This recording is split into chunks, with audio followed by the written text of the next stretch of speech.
Bougainvilleas are a beautiful tropical flower that can bring a whole lot of color to your garden or your home. Come in a variety of bright colors, too. Our 5-minute gardener, Debbie Mounts from Harlow Gardens, showing us now how to take care of them. Okay, good afternoon. It's me again, Debbie from Harlow Gardens. Nothing says Southwest gardening quite like cacti and bougainvillea. Oh my gosh, this time of the year is so delightful with all the colors and just vibrancy and life that's behind all of the bougainvillea around town.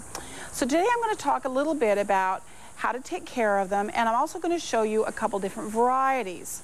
Now, to start with, there are 2 different types of bougainvillea, and there's actually a couple more that are new that I'll talk about in studio.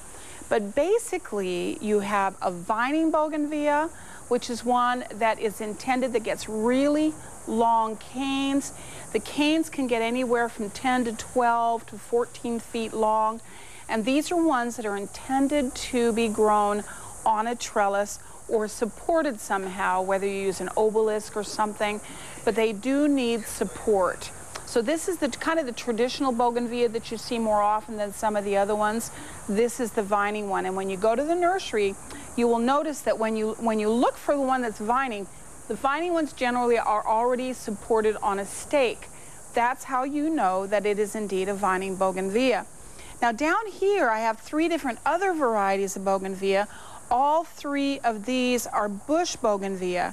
These are good for just having a shrub in your garden. They can be fabulous. This one here you can see is in a big pot. They're wonderful in pots. This one is another bush bougainvillea. This one's a variegated color. And this one is called Rosenka. The color in this is just so fabulous. You can't go wrong with the color. Anyway, care. One of the things you need to know about bougainvillea, most important, is that they're very cold tender. The first couple years they must be covered and protected to keep them away from those first 2 years of cold.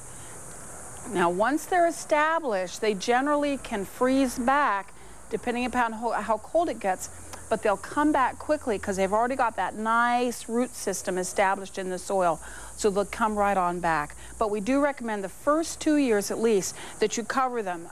Anytime you get down near freezing, 32 degrees, and if you live in a colder part of town, near a wash, near an arroyo, or you know that it is a colder area of your garden, it may not be the best choice. Some of the people in Vail, I know some places in Marana are particularly cold.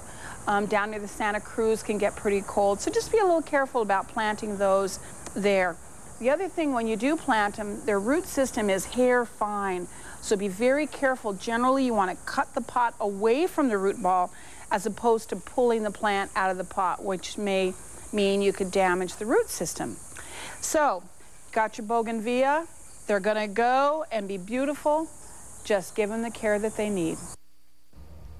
And Debbie joins us now. I didn't realize they were so sensitive. I have the vine ones, and they can bounce back like that. But they are sensitive. Well, they are. They're very cold tender. But what happens is, because of their root system being so fine, it takes a couple years for them to get an extensive enough system to be able to bounce back. So that's the reason to take care of them and cover them, protect them for the first couple of years. You're really working on getting those roots out there and getting in an extensive enough system for them to be able to bounce back from any kind of a freeze. And that's why that's so critical. You brought a different type of bougainvillea for us. And this thing, I was feeling it, it feels fake. It's a bush variety, right? This is a bush variety. This one is one of the new ones. There's a number of new ones that they've developed. There's one called Bambino, and it comes in different colors, and it's a little bougainvillea, perfect for a pot. It'll get to be 2 foot by 2 foot, and it goes in a pot, gives you lots of color, and it's just smaller and more compact. This is another new one, and I just honestly forgotten the name of it. It's golden something or another. Brand new this year, and it gets to be about 18 inches tall, but it spreads out. It's kind of like a ground cover bougainvillea. And you can see it's got variegated golden leaves on it. Some of the other ones do too. The other thing I wanted to talk about is the flowers. The color on the plants is confusing for people because they call those the flowers. Right, those are actually not the flowers. The flowers are the little white center inside those colored leaves, which are called bracts.